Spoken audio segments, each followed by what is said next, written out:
On September 12, 2008, a tragic train crash occurred in Chatsworth, Los Angeles. It was a collision between a Metrolink commuter train and a freight train. This horrific accident claimed the lives of 25 people and injured 135 others. Among those who died was Charles E. Peck, a 49-year-old man traveling to Los Angeles for a job interview at the Van Nuys Airport. But what happened after his death is what turned this tragedy into a haunting mystery. Charles E. Peck had left Salt Lake City, Utah, with hopes of securing a job that would allow him to be closer to his fiancée, Andrea Katz.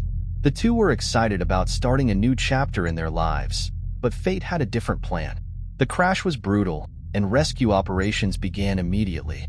The wreckage was chaotic, with rescue workers racing against time to find survivors amidst the twisted metal and debris.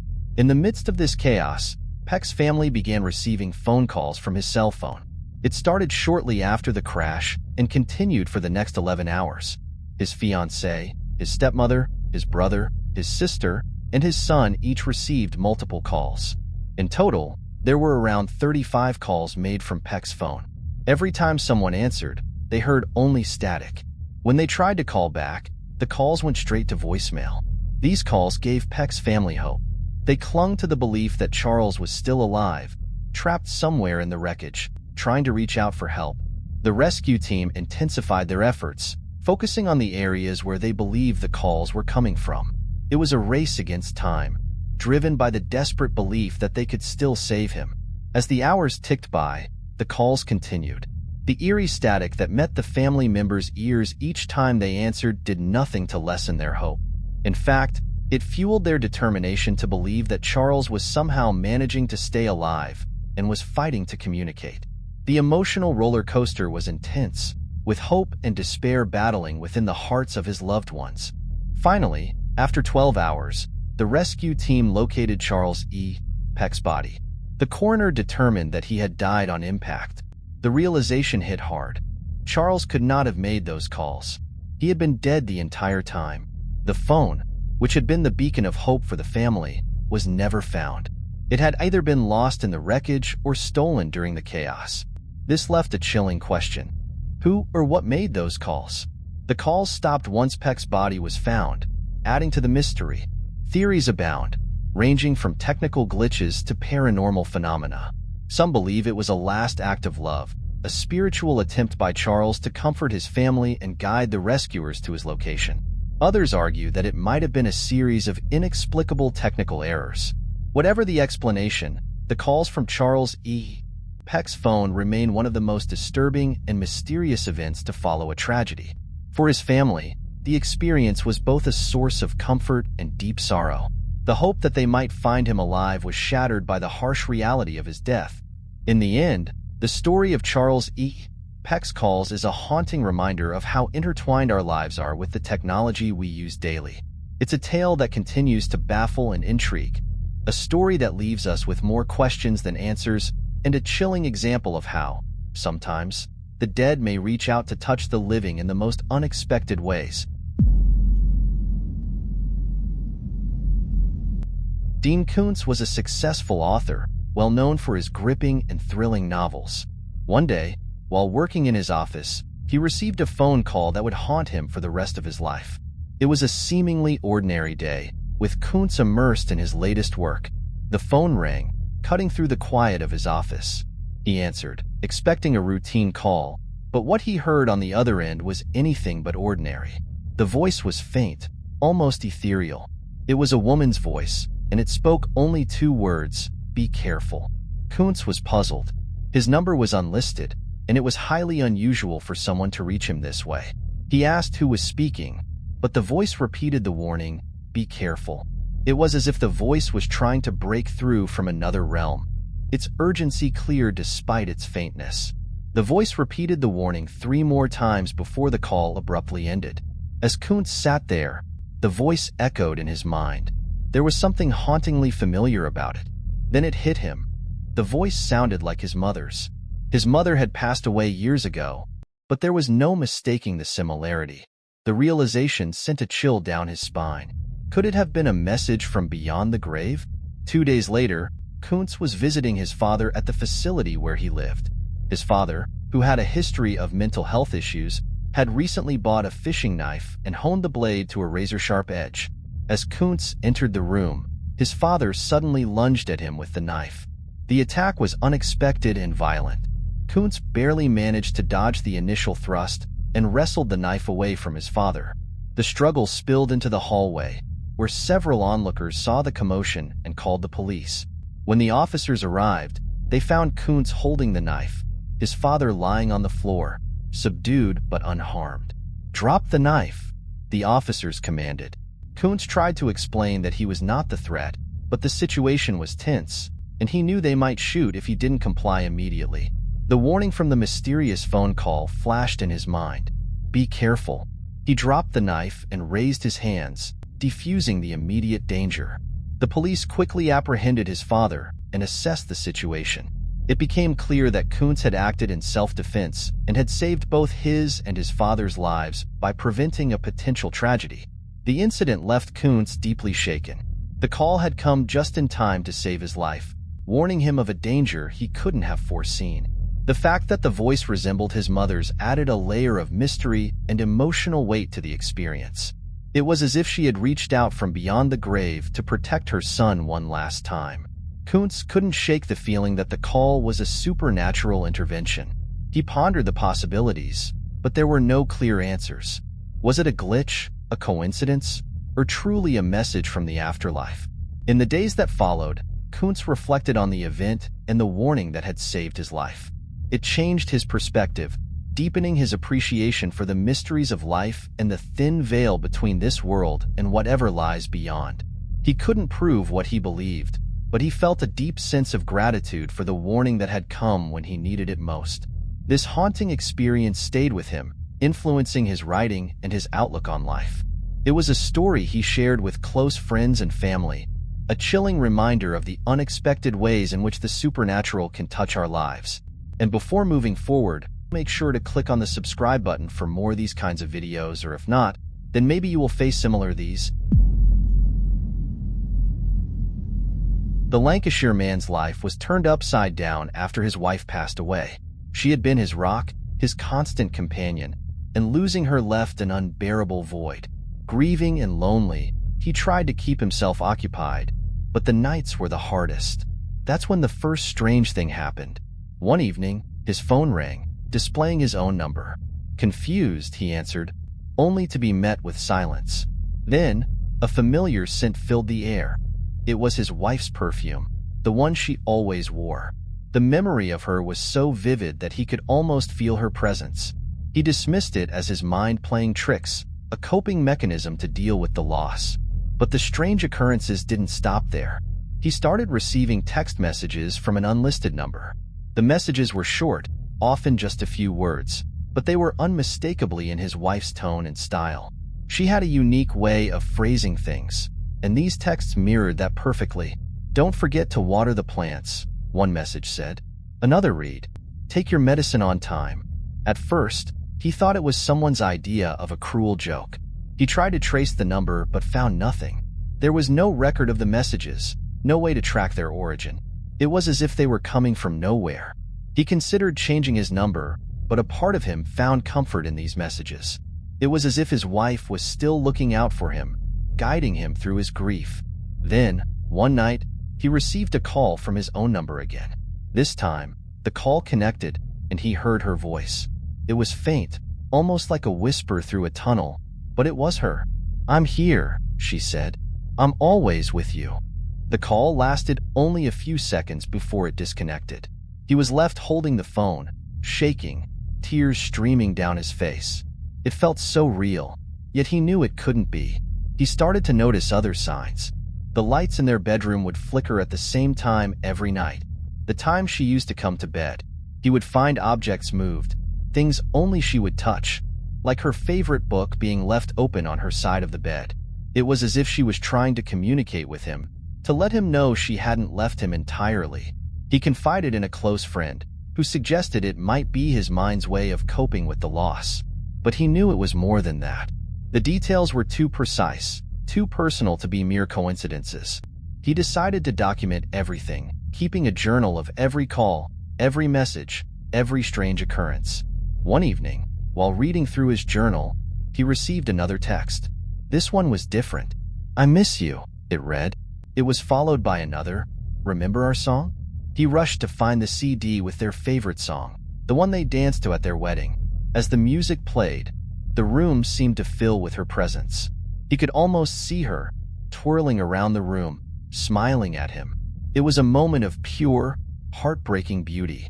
The texts and calls continued for months. Each one brought a mix of pain and comfort. He started to accept that this was his new normal, that somehow she was still with him. But the mystery of how it was happening gnawed at him. He sought out experts, from tech gurus to paranormal investigators, but no one could explain it. One day, he received a final text. "Goodbye," it said. "I love you." And just like that, the calls and texts stopped. The lights stopped flickering, and the house felt emptier than ever.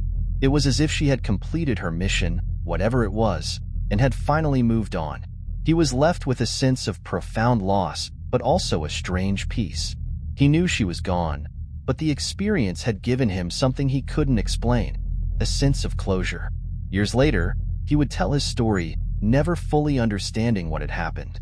Was it a glitch, a series of coincidences, or something beyond comprehension? He never found out, but he learned to live with the mystery. It became a part of his life's tapestry, a testament to the enduring bond between him and his wife, and a reminder that love can transcend even the greatest of separations. Mary Meredith was having a typical day in 1977 in her quiet home in Wilmslow, Cheshire. She had just finished a phone call with her aunt, who delivered heartbreaking news. Her cousin Shirley had tragically died in a car accident barely an hour ago. The news left Mary in shock. Shirley had been more than just a cousin. They shared a bond that was deep and irreplaceable.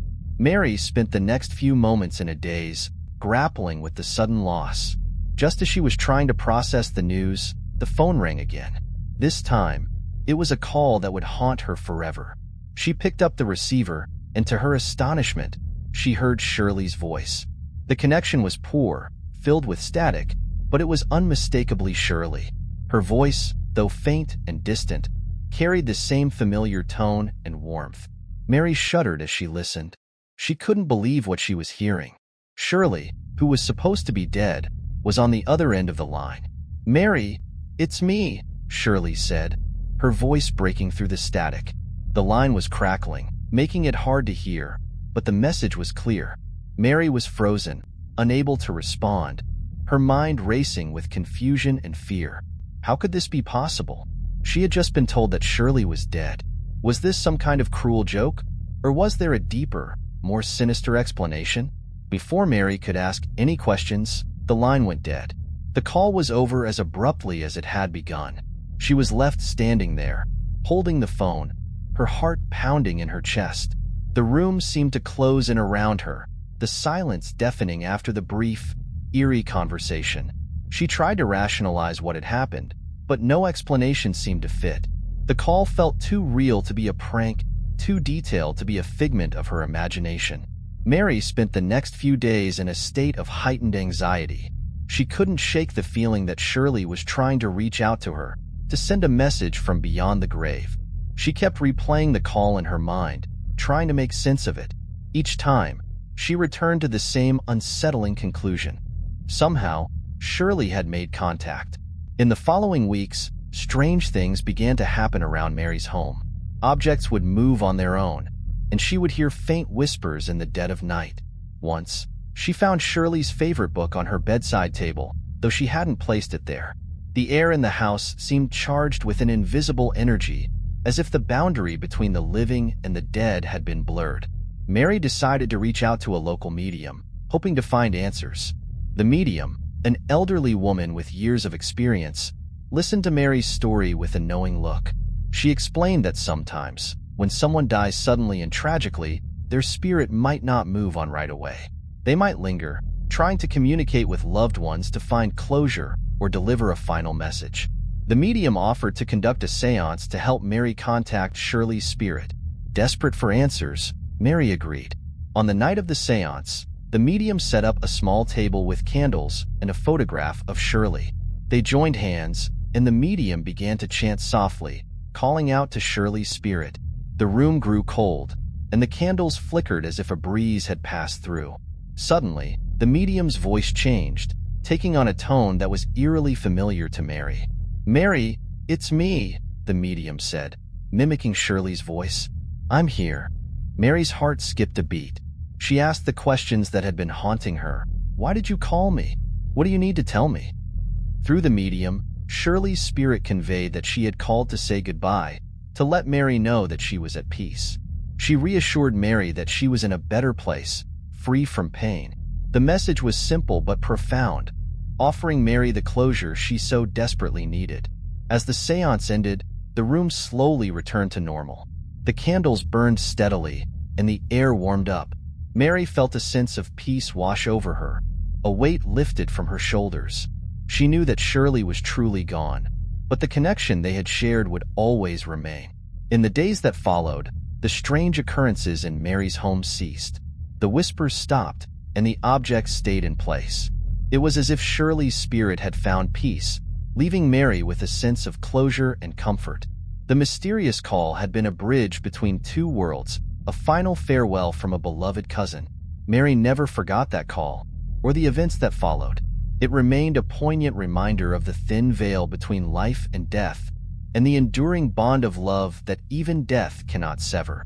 It was a story she would tell with a mix of sadness and wonder, a testament to the mysteries that lie beyond our understanding. Mary had encountered numerous stories of hardship and despair.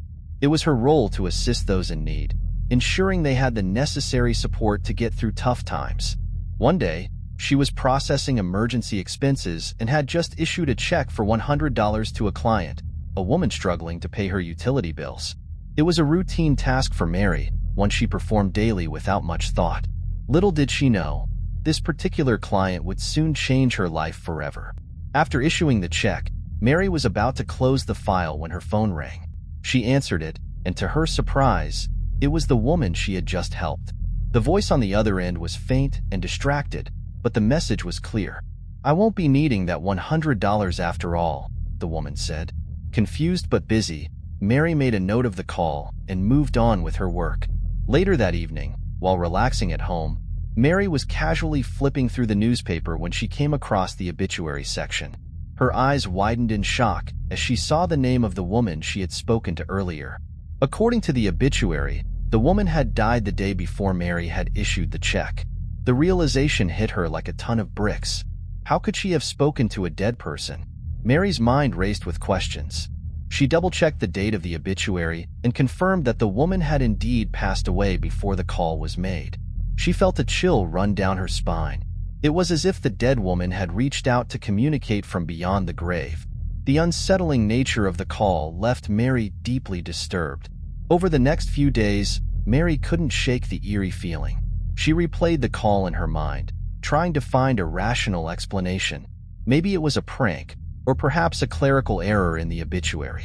But no matter how hard she tried, she couldn't find a logical reason for what had happened.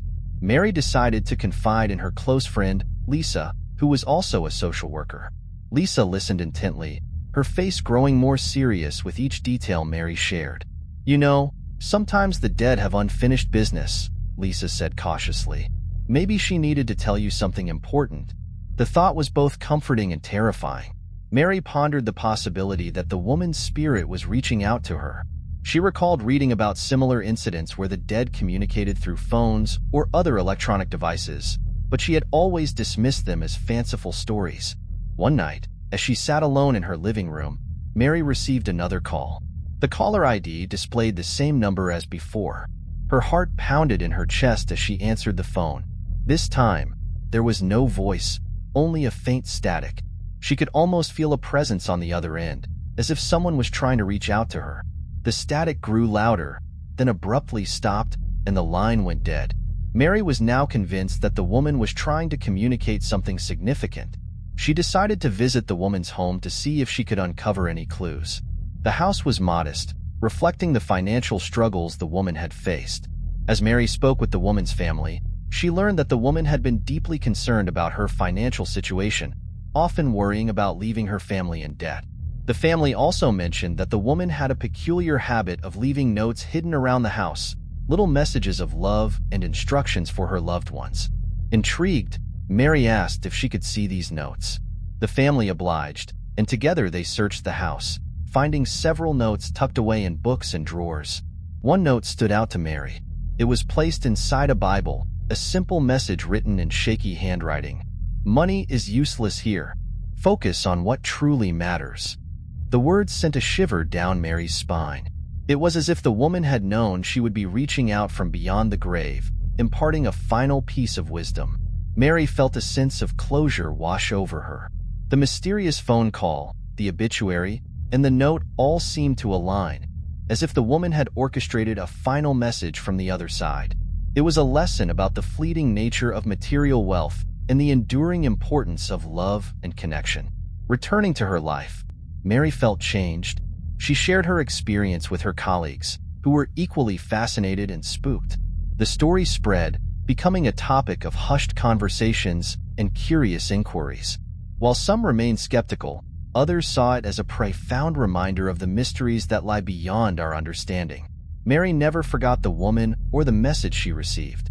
It remained a poignant reminder of her encounter with the unknown, a testament to the possibility that even in death, the bonds we form and the messages we leave can transcend the boundaries of our mortal existence. The experience taught her to cherish every moment and to focus on what truly mattered, echoing the simple yet profound truth: money is useless here. Scared yet? Thanks for watching the video, guys. Please hit the subscribe button and we'll see you on the other video.